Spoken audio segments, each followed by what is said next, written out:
즉 우리가 작은 행복을 이루는 제일 중요한 것 중에 마지막 장인 혈거척출이라는 이런 구문을 가지고 설명을 드리도록 하겠습니다.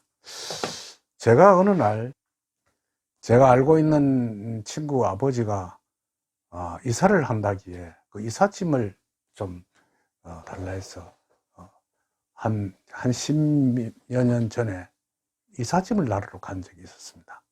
근데 그 이사를 하는 그 집에 노부부가 살고 있었습니다. 그 노부부가 직업이 무엇인고 하니까 길거리에 박스를 주워 가지고 생활을, 조그마한 빌라 하나에 살고 있었는데 그것마저도 유지를 못해서 집을 내주고 더 작은 데로 이사를 한다고 그랬어요.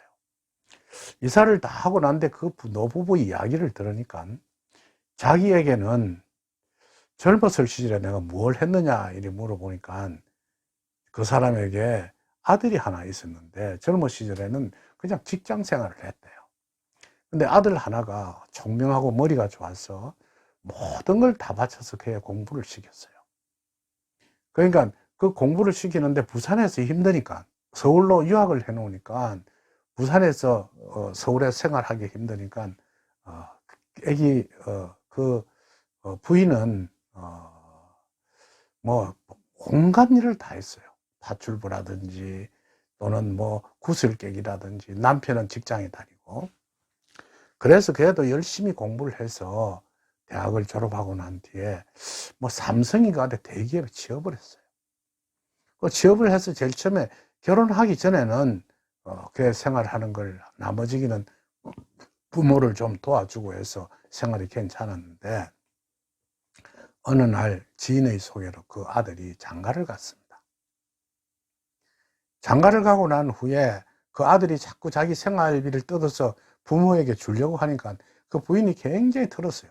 어느 날 그 아들 내간이 아주 큰 싸움이 일어나고 난 후에 부인이 선언을 합니다. 당신이 시아버지 시어머니를 그렇게 모시려고 하면 내하고 이혼합시다. 그래서 그 아들은 사실은 부산에 있는 아버지 엄마를 버리고 그 부인을 택해서 그 이후로부터 그 시부모한테 완전히 연락을 끊었습니다. 그러면 이 사람은 어떻게 됐느냐 이러면, 젊었을 시절에 조그마한 한 월급을 받고 노력을 해서라도 노년을 준비했으면 될 텐데 자기가 버는 걸 모두 다 이렇게 자식한테 다 갖다 버렸어요. 갖다 바쳤다고. 그걸 바치고 난 후에 이제 우리 아들만 취업을 하고 잘 되면 우리는 살기는 괜찮을 거라는 그런 믿음을 가지고 했는데, 결국은 아들이 장가가고 난 후에 부모하고 등을 지게 되고 아들과 사이도 요연해져 버렸고, 그리고 그 부부는 사실은 노년에 살아갈 길을 사실은 막연하게 잃어버린 그런 현상이 돼서 나이가 70이 가까이 오면 직장이라든지 일할 데가 없으니까 길거리에 박스를 부부가 주워 가지고 그걸 가지고 생활을 해가는 그 모습을 봤습니다. 그러면 생각해 봅시다. 그 부부가 아들을 적당하게 뭐 서울에 학교를 보내지 않고 부산에 있는 대학이라든지 이런 데 보내서 막 그냥 적당하게 자기 아름대로 취업을 하고 살면서 그 나머지 자기 번 걸 좀 저축해서 뒤에 노부부가 살아갈 거를 만들었더라고 하면, 뒤에는 노부의 삶도 나이가 들어서는 어느 정도 괜찮았을 겁니다. 모든 것을 자기 자식에게 모두 갖다 바치고 뒤에는 그 아들이 잘돼서 자기한테 효도할 것이라는 생각을 가지고 살아온 것이 결국은 허망하고 힘든 현상을 만들어 놓게 된 것입니다. 역경에서 이런 이야기를 합니다.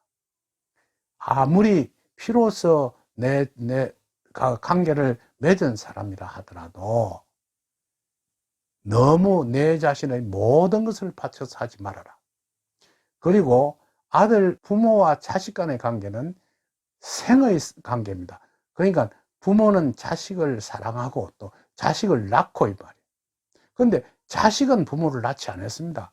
그러니까 만일 효도를 한다는 것은 엄격하게 아주 완강한 교육 속에서 이루어지는 것이지, 현재와 같은 자유분방한 세계 속에는 그런 효도라는 것은 우리가 찾아볼 수가 없을 겁니다.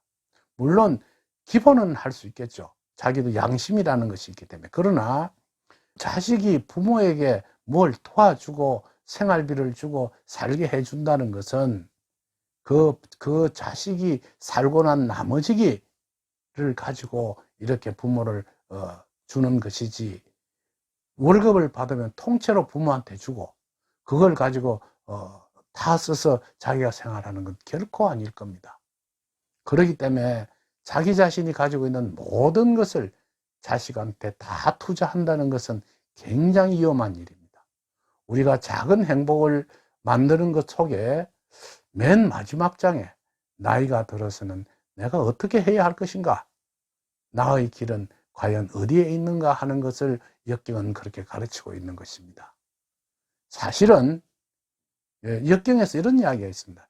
자식에게 너무 그래 편중하지 말라고 했습니다. 요새 부모들은 자식이 무엇인가 어떻게 다칠까 싶어서 노심초사하고, 애가 엉뚱한 짓을 하더라도 그걸 절대로 말릴 생각하지 않고 그걸 아주 꾸중하거나 채찍질을 하면 애가 기가 죽는다 해서 아주 이상하게 교육을 시키는 경향이 있는데, 이건 역경에 가르치는 바에 의하면 굉장히 위험한 것입니다. 역경은 그렇게 이야기했습니다. 부부가 자식을 키우는데 어머니는 자식에게 엄격하고, 그러니까 자식한테 종아리를 치고 채찍질하고, 아버지는 아주 온화하게 자식을 안아주고 하면서 그 속에서 가정의 화합과 교육을 이루어 나가라 했는데, 요즘은 어머니란 사람이 자식의 일이라면 꿀꺽 넘어가다시피 해서 결국은 그 아들이 뒤에는 마마보이가 되든지 자기 스스로 독립하지 못하는 경향도 생기는 법입니다. 이 유튜브를 보는 시청자분께서는 절대로 이런 우를 범하지 않도록 해야 할 것입니다. 불가에서도 천상천하 유화독, 이 세상에 자기가 없으면 아무것도 없는 돈입니다. 내 모든 것을 털어서 자식에게 올인하는 것은 좀 생각해 봐야 한다는 것을 역경에서 강조하고 있습니다.